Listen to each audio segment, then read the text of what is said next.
Hey, what's up, everybody? Thanks a lot for tuning into Red Pill Philosophy. So, today I'm joined by a guest. His name is John.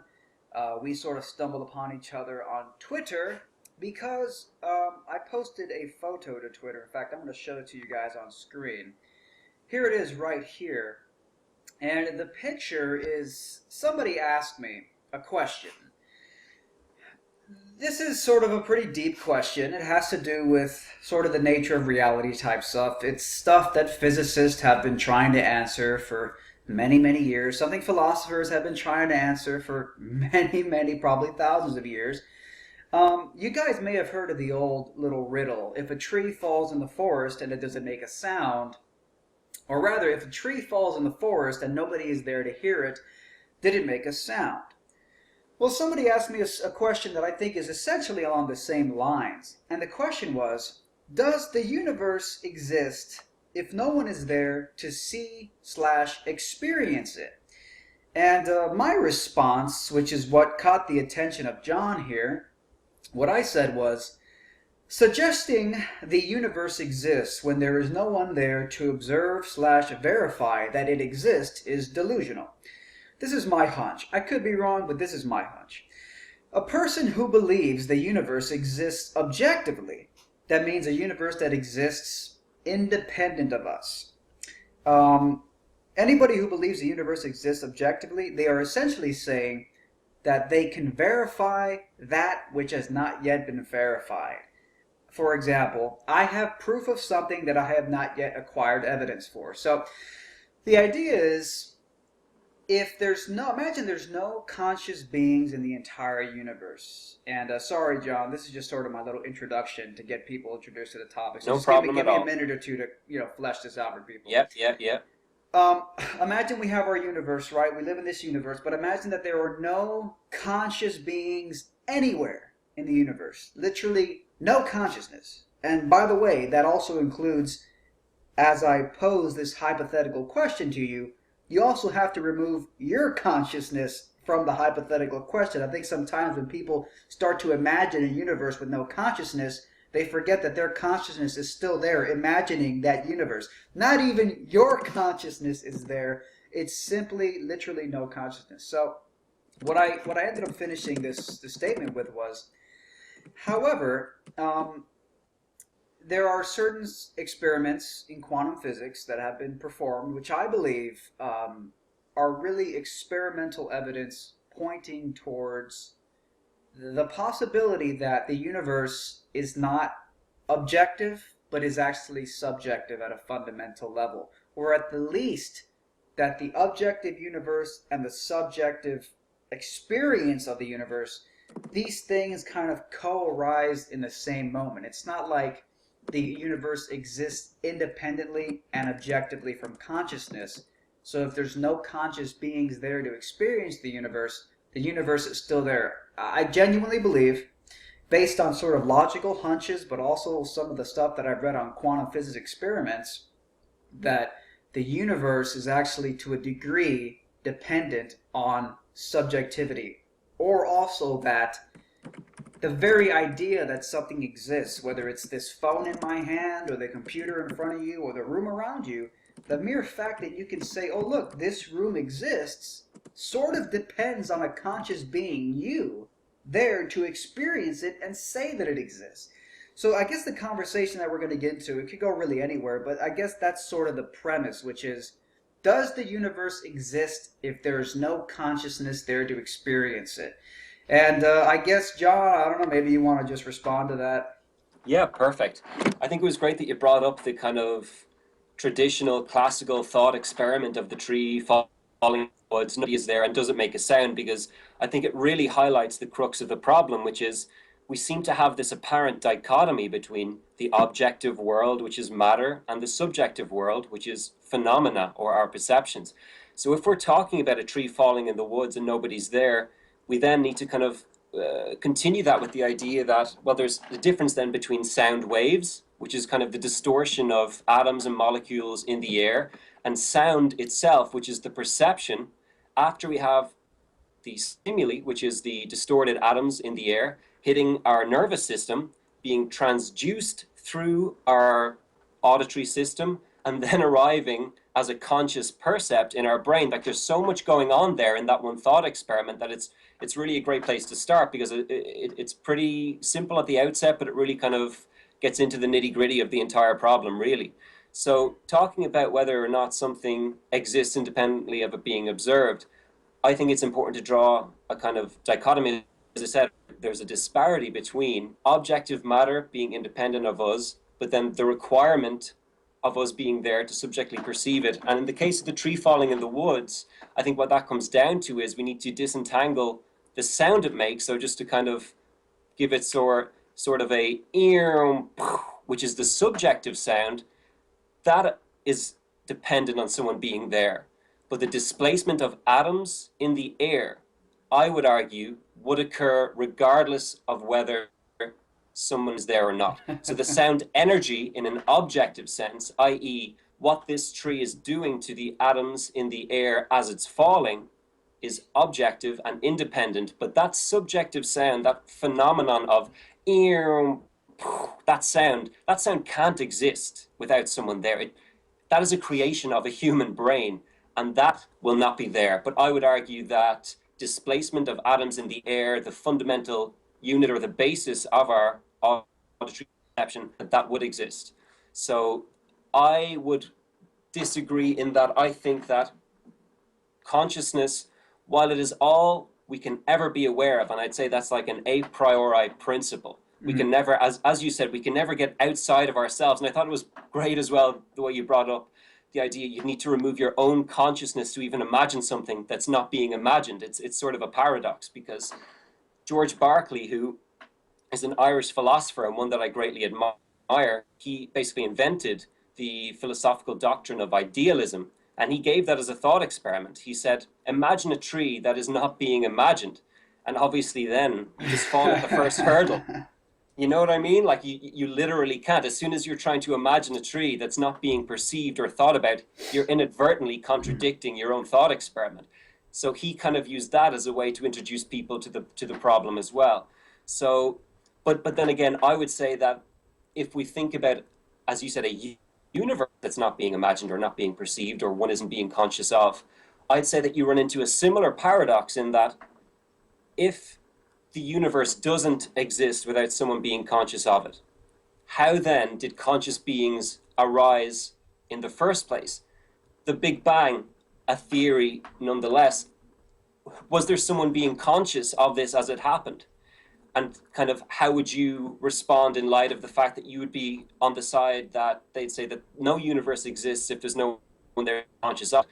If there was a Big Bang, does that mean somebody was there and conscious of it? Exactly. Yes, that is what my hunch is. Again, I admit complete possibility that I could be wrong on this. I'm not saying that I know it, but this is what my hunch is. My hunch is that consciousness is actually fundamental to reality. That in contrast to mainstream science and physicalism, as it's called, or materialism, sometimes it's called physicalism, where they believe that objective matter is what exists at a fundamental level of reality. It is the fundamental basis. I believe that consciousness is actually fundamental.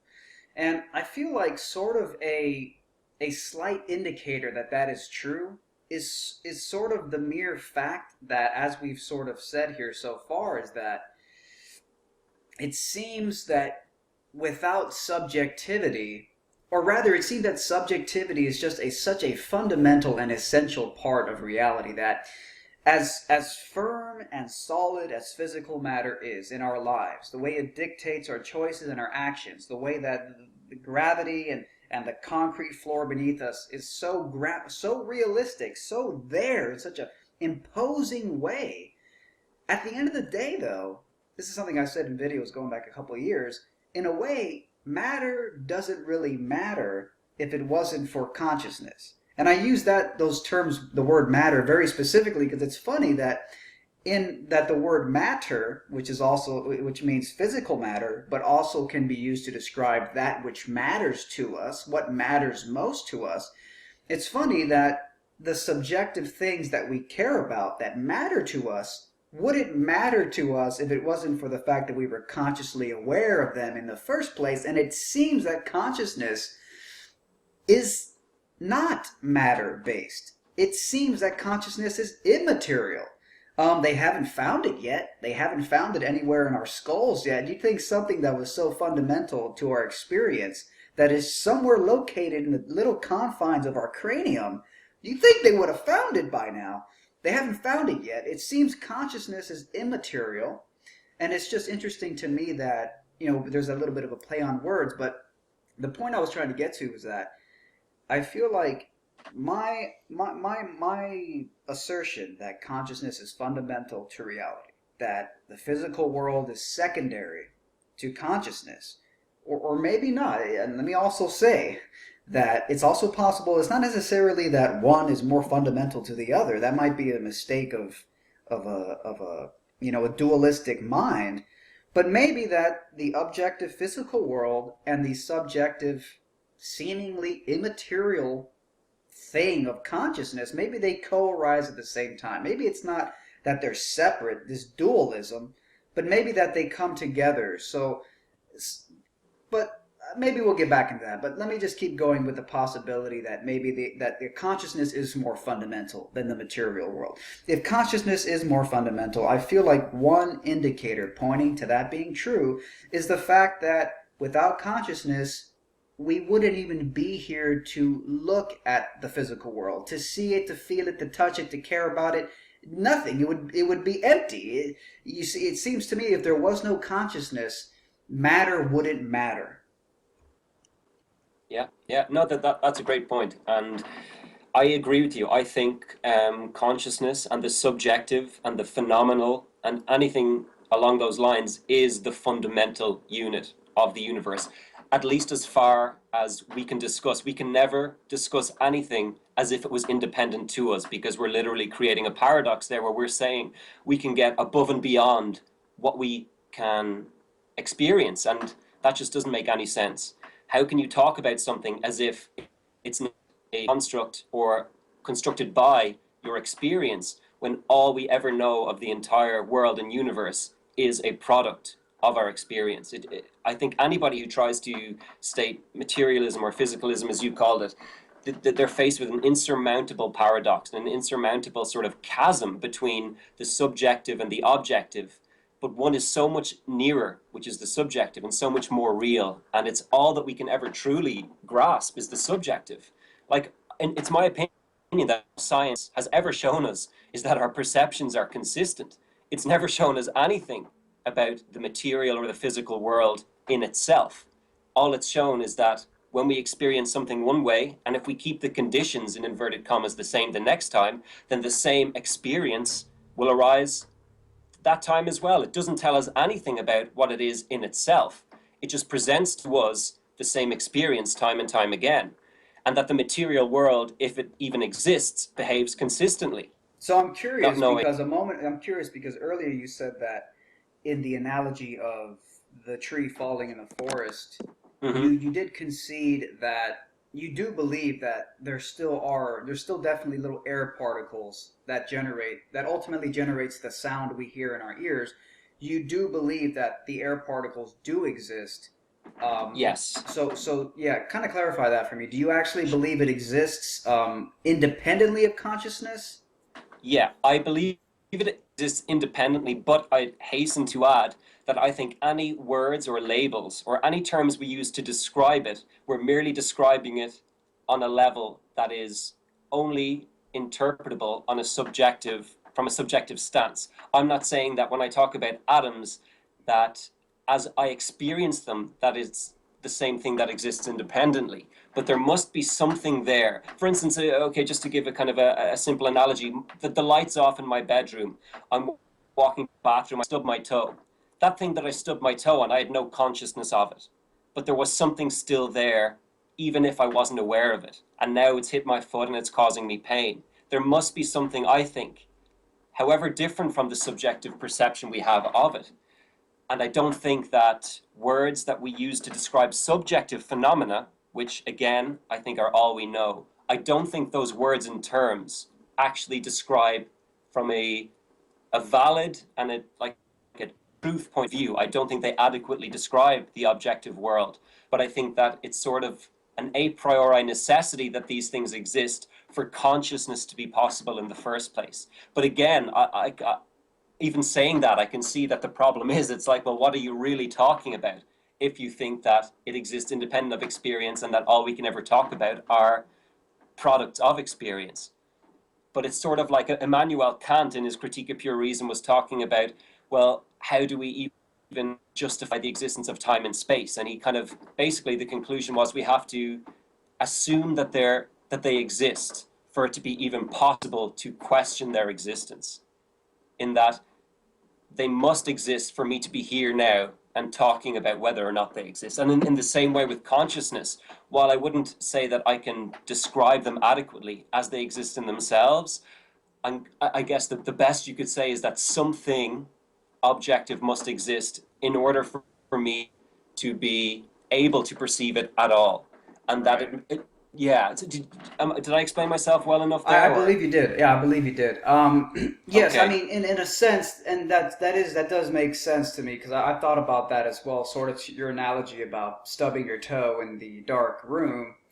I've thought about that too, because I mean, I've just speculated in my mind over the years, like, okay, well, if consciousness is all there is, well, if I were to close my eyes right now, then what I'm consciously experiencing changes. It Yeah. went from the room around me to pitch blackness. If I open my eyes, the conscious experience is now back to the room that I'm in. So there definitely appears to be something out there that changes in response to where my consciousness is directed. Yeah. I guess the reason why I kind of place so much emphasis on subjectivity is because I feel like sometimes I have to fight against the materialism, the dogma of materialism, the dogma of physicalism, telling me that, in a way, you could argue maybe that there's sort of been a war between realism and idealism over the past decades, probably hundreds of years. God knows how long philosophers have debated it, but um, it's a tough one. It's tough to say. I mean, it just seems to me that there's something about subjectivity that seems far greater than the material world. And I'm not even sure that you're denying my point here. I'll just assert my point, and if you agree or disagree, you can tell me. But I feel like the I don't know if this is just me adding layers to this discussion that aren't even there. But if you were sitting in science class when you were in high school or something, you kind of got this impression from the physics lectures and stuff like that the material world, matter, is like the mainstream science seems to put the material on a pedestal. And I feel like that is I feel like to a degree, I think that's a mistake. But at the same time, as we're having this discussion, I'm also thinking that it might be a mistake to put the subjective on a pedestal. Because as I just said a moment, and as you alluded to in your dark room stubbing your toe analogy, no matter how primary you think consciousness is, at the end of the day, if you stub your toe on some fucking door or something, that objective piece of matter is going to affect your consciousness. You're going to be in serious pain. So maybe it shouldn't be a war of idealism versus realism. Maybe they both, and that's actually something I said in the little picture, they co-arise in the same moment. The objective and the subjective. The objective world is there. It does exist outside of you. But the subjective is required to give it the property of knowingness, the mere fact that anything is there to register the experience in the first place. So I guess the question that I have anyways is, what is the significance of this capacity to register, to experience the physical world? Is this the soul we're talking about? Is this God? What is this? And is this some type of divine thing that we should all really dig deep into and see if there's some significance to it? Exactly. As many philosophers, both recent and old, have said, is that consciousness is the last great mystery to be solved. we haven't made any great ground in scientific or philosophically as to explaining it. And it almost seems like if we break it down into an objective third person definition, we're essentially losing the essence of what consciousness is, because it isn't there to be described, there to be experienced. Like, you can't read about the color red in terms of, we know that it's, what is it, like 600 to 750 nanometers. Yeah. That's not going to tell you what it's like. So from a scientific point of view, which deals with the objective, the describable, Yep. the third person, it's not in the realm of discussion, I think, that science has. And I totally appreciate and agree with what you said about physicists in particular, which seem to be very much matter oriented, put it on a pedestal. This is the be all end all. I think it's consciousness and the subjective and the feeling that makes life worth living, if you know what I mean. It's that sort of, Yeah. like, yeah, I think that they kind of miss that, or they Uh-huh. they almost jump the gap between objective subjective to get to the objective so quick. It's like, well, the reason you enjoy it so much is a subjective phenomenon. Exactly. You know what I mean? You would, Totally.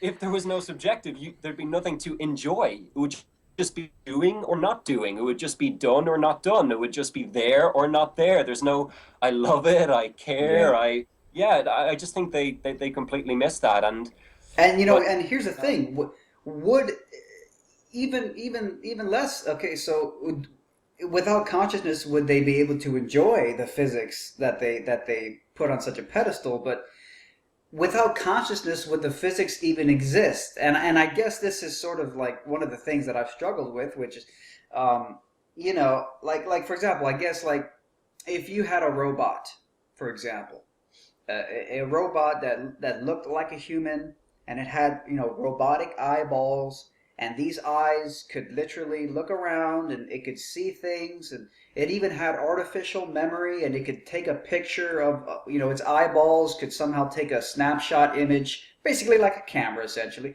take a snapshot image of what it's seeing, and it could store it on a little memory card in its brain, its fake brain.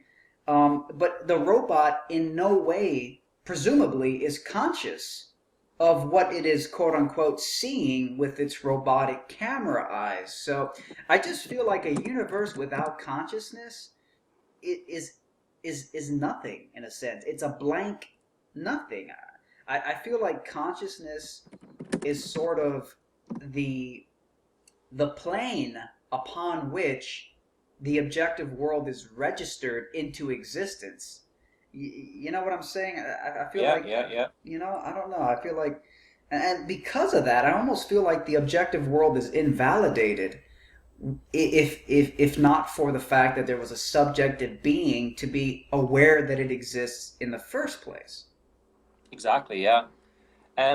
So, like, what you're saying there about artificial intelligence is another fascinating facet of consciousness and the consciousness question, and philosophically and scientifically, because I don't know if you're aware of the Turing Test, and the founder of modern computing, Alan Turing, posted this problem, and he said, if something, as you said, if it, for all intents and purposes, if it seems like a sentient being, then as we have no way to interrogate and see whether it is indeed subjective, if for all intents and purposes to a sentient being like you or I, it seems to be conscious, then we've no option but to ascribe it consciousness and say that it is. But that kind of, while it might be useful and interesting from its own standpoint, it completely misses the point, in that consciousness is something in and of itself. It's not a way that you interpret something to be because of how it seems to you. Consciousness is actually as significant as something that is material is significant. It has its whole hoard of values and everything in and of itself. You don't need to always relate it to the material, and we don't need to worry about, I don't know, this, that, the other, but the Turing test, which is kind of what you're alluding to, like if we have a robot and it captures photons, and I would say that doesn't have consciousness. It doesn't see. And again, I'd come back to the fact that we need to differentiate stimuli from perception. So stimuli, I would say, would be the likes of photons, things that are occurring in the putative external world. and then perceptions are things that the brain creates in response to these stimuli. And the fact that maybe this robot responding to photons or whatever, maybe with its eyesight camera, I don't think it would be right to ascribe that consciousness and say that it's actually seeing these things. It's merely responding in a material fashion to things, and it never really goes above that material aspect, that material plane, into the conscious plane that you alluded to. So yeah, I think that, and a lot of computer scientists are kind of all in the media and news saying, yeah, we're going to create artificial intelligence and consciousness isn't that far away, but I don't think there's any reason to suppose that silicone chips are going to create consciousness. I think it's a huge, great mystery that seems to be created by a biological material, namely neurons and a brain, and I don't see any substantive reason to think that silicone chips are the new neuron. Like, you know what I mean? Like, I just Yeah. don't, No, I I don't know. see I know how. what you're saying. I know what you're saying. Yeah. Yeah, totally. It's weird because just yesterday, I think it was, neuroscientist actually, Sam Harris, he retweeted a tweet from a company called Memphis Meats, and they create meat like in a petri dish. They create like just edible meat without having to get it from an animal. They just take the cells of meat or something like that, and they grow it, and you could literally eat a piece of steak or something like that, and you didn't have to grow an animal for it. And I was just thinking to myself, I wonder if that is identical to the meat taken from a living thing. How identical is it? And it just kind of reminded me of what you just said about, whether or not silicon chips in a advanced robot could constitute consciousness. The one interesting thing that you said earlier in regards to Alan Turing and the Turing test, did he say that if you have a robot and it passes the Turing test, that you should just assume that it is in fact conscious? Is that essentially what he said? Yeah. Because Yeah. consciousness, you can't prove consciousness. Exactly. I can't even prove that you're conscious. Exactly. So I find that kind of a cheap thing on Turing's part to just say, well, it must be conscious. Like Yeah. that seems like it's a cheap leap to make. Exactly. A cheap leap is the perfect description, because basically they're just what is called in philosophy is epistemological resignation, where they're saying we can't understand it and we can't explain it and we can't investigate it thoroughly. So what we'll do is we'll just kind of settle for second place, and just if it does this, then sure, Yeah. it may as well have it. And it's not truthful, and it's just not philosophically sound thing to do. Yeah, and that's the thing with this whole question is one thing I'm curious about, though, because I heard you mention this earlier, which was, I mean, do you think consciousness is a derivative of biological life, or do you believe that consciousness is some kind of transcendent thing, that biological life is actually a derivative of consciousness? What do you think? Yeah, yeah, that's really interesting. Personally, I think that it is a derivative of biological material, i.e., the brain. For some reason or other, I think that the material brain possesses the ability, and I've no idea how it can possibly do this. I think that, You think that, and I'm sort of challenge you here, but I guess that's yeah, the fun part. So you think that dead matter, um, organizing without any sentient direction, purely spontaneously, I would imagine that might be what you believe, at some point eventually develops the capacity to be self-aware, to be conscious through this thing we call consciousness that, as far as I know anyways, appears to be immeasurable.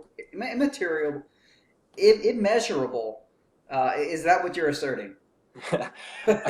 when you put it like that, it seems like it's a difficult thing to stand by. But I actually would. I think that, I guess, given enough time and given the fact that in a closed system, given enough very strange things can happen. Like even if we just look at planet Earth and all the different, the vast arrays of life and non-life we see here, like I think the splendor basically we experience almost in a way contributes to evidence for my position, because it shows that crazy, seemingly crazy things can happen if, in a closed system with sufficient time.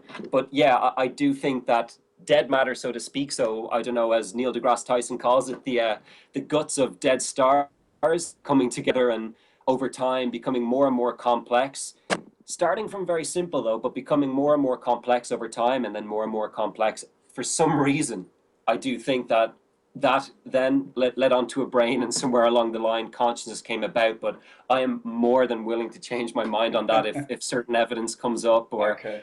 yeah, I definitely, like, I don't think that that's the be all end all explanation, but I think it's at least a rational one given the evidence we have. Okay.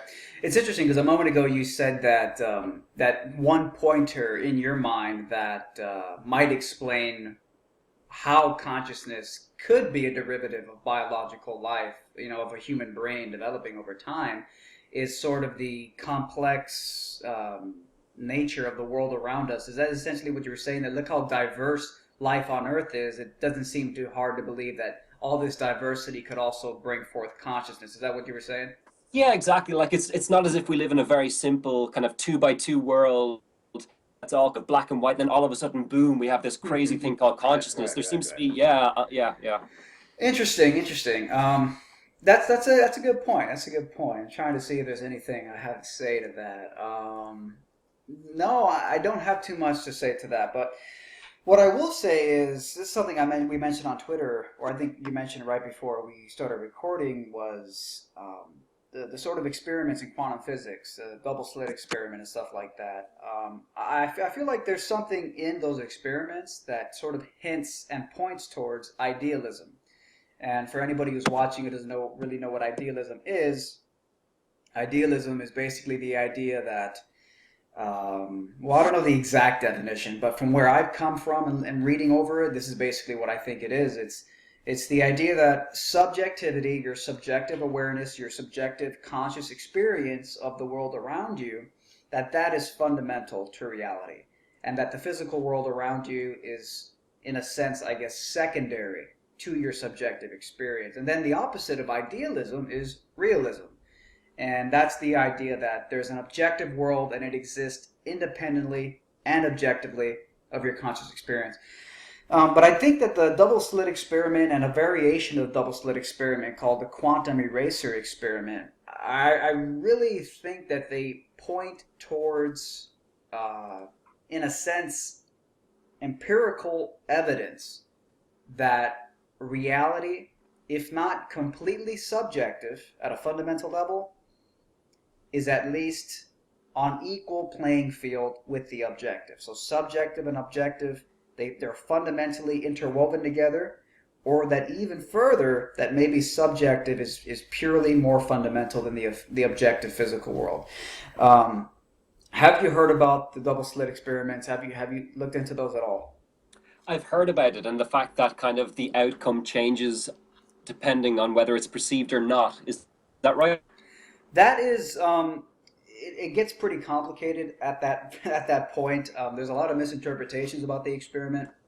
Um, this is why the quantum eraser experiment, which I believe was performed in the 1990s, was so important, because there was always a little. Okay. So basically, for anyone who doesn't know, the double slit experiment is basically this experiment where they shoot photons through a little slit, through two little slits, and as the photons go through, on the other side of these slits, they form either an interference pattern, or it's either a scatter pattern, which is just a bunch of little dots, or it's a wave pattern, and it just looks like a bunch of little waves. It's kind of hard to verbally describe it. You guys could look it up if you want, double slit experiment. But what ended up happening is that every time they put a measuring device at the slits to determine which slit of these two little slits, they had two slits on the screen.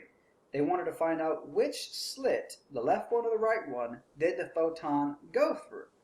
Well, whenever they put they were not measuring, in other words, whenever they did not have a little device at the slits to determine which slit, the left one or the right one, the little photon went through, when they did not have a measuring device there to determine which slit it went through, the pattern that appeared on the other side of the double slit, I believe it was the wave pattern.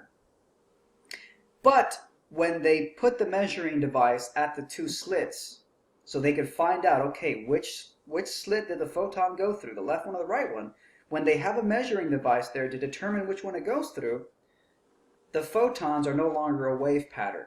Now they become individual little photons. And the significance of this is that what the implication that some people interpreted out of this was that when you're observing the photon, it collapses into a single definitive particle. But when you're not looking, it becomes a wave function. And a wave function is basically a probability. It basically means you don't know exactly where the photon landed. You can't know exactly where the photon went through. The implication being, if you're looking, if you're observing the double slit, it collapses into a single definitive particle. But if you're not looking at the photon, it's more like a wave, a distributed wave of probability. It could be here, it could have been there.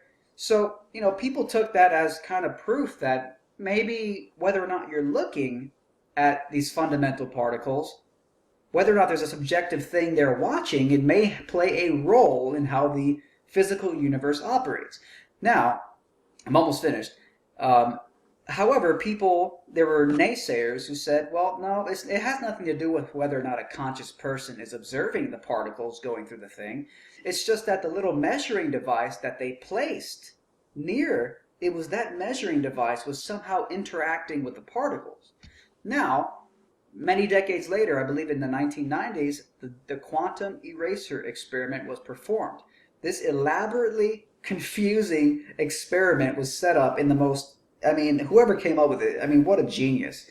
But they came out with a way that I believe is 100% foolproof to remove the measurement device from the double-slit experiment so you can still find out which slit the photon went through without actually having to observe it at the point when it goes through the two slits. And according to the quantum eraser, it proves definitively that the mere knowledge of the result of the experiment retroactively changes which slit the fucking photon goes through. Retroactively. The mere knowledge of it. It's crazy, and the experiment, as far as I understand it, and as far as the quote-unquote experts have explained it, is foolproof. But, that may not be true. God knows there's people out there who probably debunk it. But anyways, that's it, and, I guess I'll just leave that there. That's fascinating. I actually didn't know about the, was it the quantum eraser you called it? Quantum eraser experiment. Yeah, that like retroactive. Yeah, freaky shit. Freaky really stuff. Freaky. But even the double slit was freaky enough, though. Like, you know what I mean? You didn't even have to go to the eraser to be freaked out. Like, just a lot of physicists in the early 20th century were freaked out, and there's a book. It's called the Dow of Physics, and it draws parallels between Eastern Buddhists, Eastern Hindu sort of Buddhist, ancient, spiritual beliefs, and sort of the parallels between that and the implications of the quantum experiments. And there were multiple, I forget their names, but there were multiple founding fathers, you can call them, of quantum physics who there's quotes of them saying it. I think one or two of them even fully converted to like some Hindu religion because of the implications that they saw when they were developing and pioneering quantum physics. Interesting book, guys. Definitely y'all check it out. It's called the Dow of Physics, and it talks about the parallels between quantum physics, cutting-edge physics, and ancient spiritual teachings from like Hindu and Buddhist religions. So, yeah, it's freaking nuts. To me, it sort of all just kind of proves that there's a sort of a spiritual nature to reality. That the subjective, which to me, the soul, spiritual, the spirit, those are just other words for subjective. To me, subjective is the soul, is the spirit. Um, and I feel like even if you were to try to scientifically describe subjectivity, it's hard to put material descriptions on subjectivity. It might even be impossible. I mean, I don't know if you can, but just to try to describe consciousness in permanent, tangible terms, it's difficult as hell. Yeah. I would argue that it is actually impossible because I think that bringing something that's a first person subjective experience and dismantling that and trying to reproduce it in a third person objective explanation, you completely miss the essence of what you're trying to describe. Mm. And to try and give an example of that, if you take, for example, a blind man and you try and give him objective third person description, as we talked before about the color red, like he still has no clue about the perception and the phenomenon of perceiving the color red. Yes. Just because you're telling him about objective descriptions, it completely misses the point that there's an ontological gap between the subjective and the objective. Yes. And it's impossible. But then something that you talked about before is that you can never know if I subjectively perceive anything, which is completely true. Let me ask We you. just Let me ask you yeah. if you believe there's an ontological gap between the subjective and the objective. Mm-hmm. Yet earlier you alluded to what you believe is a possibility that that consciousness is a byproduct of physical processes and biological beings evolving. You would Yep. think if consciousness is just a seamless derivative of biological processes fluidly evolving over time, you'd think that there wouldn't necessarily be an ontological gap going backwards from consciousness back to the objective. You know what I'm saying? Oh, exactly, exactly. It's such a confusing idea, yeah. Yeah. But yeah, I guess. See, the problem as well comes down to, so obviously correlation. So there have been numerous neuroscientific studies that have tried to correlate different perceptions with what's going on in the brain at that time. So they've kind of described that visual processing occurs in the occipital lobe of the brain, which is at the back of the brain, and they think that that is responsible for producing visual awareness. And in animal studies, they'd ablate, is what they call it, which is just basically destroy parts of the brain and see then what is the animal lacking. And when they destroy the occipital lobe, the animal has profound deficits in visual processing, and then they infer that to humans, which in and of itself is quite problematic when you jump from species to species. But then we've also done studies where maybe humans were in traumatic accidents and they've damaged parts of their brain, and it tends to be consistent with the animal studies. But here's the But thing, though. Does an inhibited visual processing mean that the basic consciousness awareness behind sight is no longer there? It seems like just because the processing of the brain no longer processes sight. I mean, do blind people still see in a sense? I mean, are they aware of their blindness? I wonder. I'm not even sure how that works exactly. yeah, I think that the best way to analyze that problem is to maybe have a look at people who weren't necessarily born blind, but maybe they acquired their blindness at a later Yeah. stage. So then you can kind of, are they still able to picture, you know what I mean, things and Yeah. visually, even though they're blind? And basically what it comes down to, just in a simple sort of dichotomy, is you can have what's called cortical blindness, so blindness resulting from damage to the cortex of the brain, and you can have kind of eye blindness. So they either have a problem with their eyes and they can no longer see, but they still have the ability to imagine visually. Whereas people with cortical blindness, i.e., damage to the visual parts of the brain, oftentimes they can't even think of a vision or a picture or anything like that, even though they mightn't have been born blind. They've Really? yeah. So Hmm. it gets really confusing. That's interesting. But Yes, see, yeah, that's the thing. Like, it seems to me that consciousness isn't necessarily sight. Consciousness isn't necessarily yeah. hearing. Consciousness is just the capacity to, I guess, register the various senses of the body. So I feel like just because someone's lost their capacity to see doesn't necessarily mean that they're no longer conscious. I mean, Oh no, yeah, they yeah, might not be completely. able to think in terms of sight, but aren't they still conscious of the fact that they can't see, or aren't they still Yeah, conscious exactly. of their thoughts?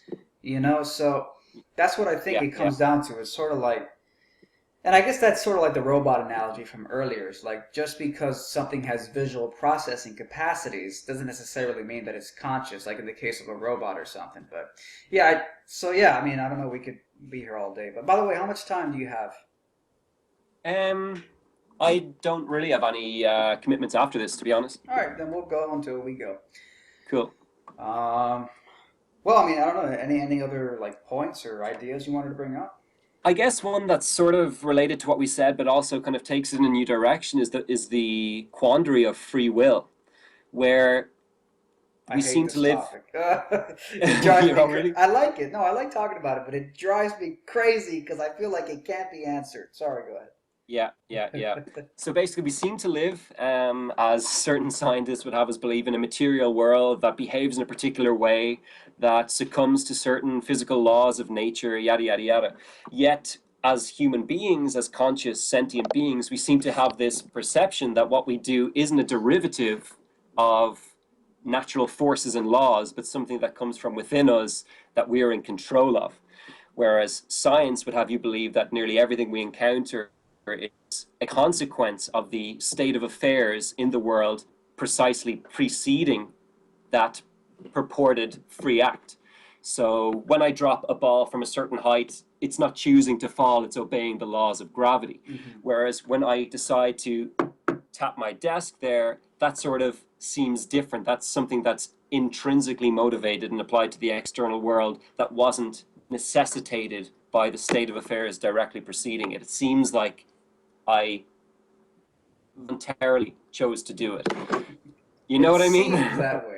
It does It seem that seems way. that way, but then Yeah. again, maybe it's not that way. And you think with free will, something as simple as proving, did I choose to knock on this table? You think that that would just be like so easy to discern for yourself, but I don't know if you've heard of these studies that this is Yeah. something Sam Harris brings up in his books a lot because he's written a lot about free will. Studies where I don't know the exact details, but it has something to do with like the reaction to something. They time a person's reaction, and Exactly. maybe Yeah. you know more. Maybe you could elaborate on those. Sure. So it was conducted by Benjamin Libet. I hope I'm pronouncing that right. He was a French neuroscientist. And what he asked people to do was to sit in a room, an experimental room, and he wanted them to watch a clock. And on this clock, there was a little dot moving around. And he said, I want you to press a buzzer.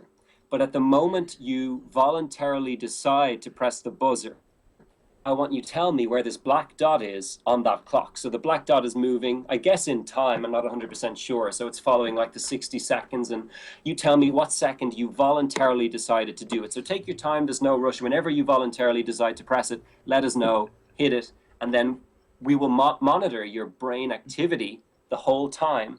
And then we'll see what's happening around the time you decide to do it, what's happening after you did it, and what was happening before you did it. And what they found was that about 300 to 100 milliseconds before that person voluntarily, freely chose to do that activity, they were able to predict that they would do it. So they were able to predict this person's free act. Hmm. So technically, if I can predict what you will do, how can you be free to do it? You know what I mean? Yeah. If I'm in a different room looking at readouts on a computer and I'll say 300 to 500 milliseconds Yeah. before you do it, he's about to do this. Yeah. That means there's something happening that you're not aware of that's actually precipitating your action, that's inadvertently stopping it from being Yep. free. There are a lot of Yeah. problems with this study. Obviously, it's a person in a room hooked up to an EEG, like one of those electrode caps where they monitor brain activity. But still, though, it kind of casts a dark shadow Yeah. on the concept of free What do will. you Yeah. think? Do you think we have free will or not? Um, I'd like to quote Christopher Hitchens and say, we have no choice but to have free will, or we've no choice but to believe we have free will.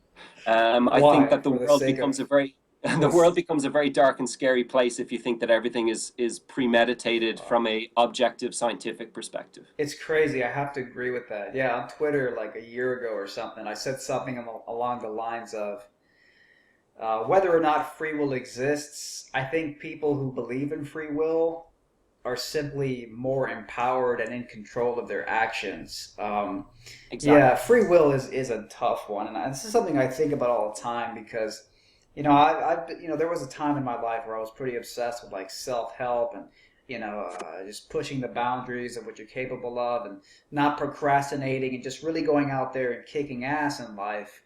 Hmm. And there would be times where I just didn't want to do some of the difficult things that I knew that I had to do. And it was this brutal internal struggle within me between what I believe I want to do and this anchoring feeling that just wants me to sit in my room and not go anywhere. So it was always like, God, what do I really have free will? You think if I Yeah. had free will, I wouldn't be sitting here so conflicted between these opposing forces brewing inside of me. So, yeah, I mean, it's a tough Yeah. one. I mean, does this have anything to do with like the consciousness thing we were talking about earlier? Do there any correlations there you can think of?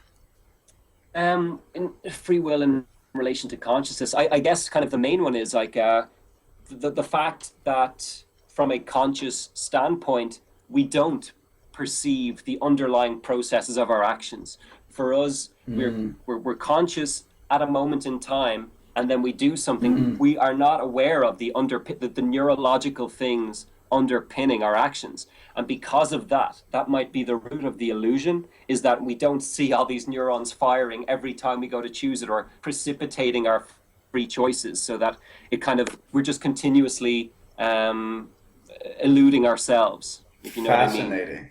Yeah, So yeah, that sounds like sort of an argument in favor of what you were suggesting earlier, which is that consciousness is a byproduct of biological life and processes. That's what that sounds like to me, I right? think so. I think so. At the Yeah. moment, I think to be truly rational about it, as far as we can go, I think all you can really say is that for some reason or other, it seems as if the human brain creates consciousness somehow, and it has somehow developed the ability to do that. And I think anything over and above that, you're kind of getting into unstable territory Mm. and things that can be more easily challenged. But I think, yeah, Well, then but even that, then you got yeah, that quantum eraser though. exactly. You got that quantum eraser Yeah. and that Yeah. retroactive shit going on. So Yeah, yeah. I don't know. It's yeah, It's yeah. tough, isn't it, man? It's a tough little thing to crack, and I really wonder if we'll ever just figure it out one day. And we've been trying to Exactly. figure it out for so long. I really wonder if we'll ever figure it out. Yeah. But that is a good damn point that you made about free will, and over the past year or so, as I've really thought about free will, it was always in the back of my mind that if we don't have free will, how does this affect my hunch that consciousness is fundamental to reality? And I feel like in a way it kind of goes against that because when you think of Yeah. a lot of times when people use the word consciousness, they're talking about like this sentient thing. A lot of even me when I describe it, it's like this sort of transcendent force. Some people even say it's like God or it's the Yeah. soul, and you think of all these grand features associated with like sovereignty and free will.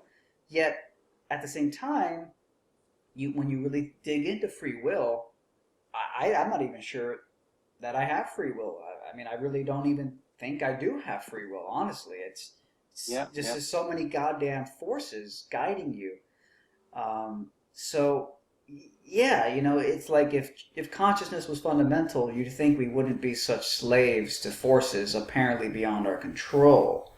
Exactly. Um, but then there's a quantum eraser. So I don't know. I have no goddamn clue. It's a never-ending a journey. It's So very interesting, but yeah, it's very tough to crack. mm-hmm. Yeah. Um, yeah, I know there's a gazillion other things that we could talk about on this topic, and there's nothing that I can really think of at the moment. I don't know if there's anything else that you wanted to bring up. Um, you know what? I think that's actually a good amount of material. I think we covered an awful lot just there. Okay, man. Yeah, we've been going for about an hour. All right, man. Well, good chat. Is there anything you'd like to mention or plug or anything? The anti-feminist work.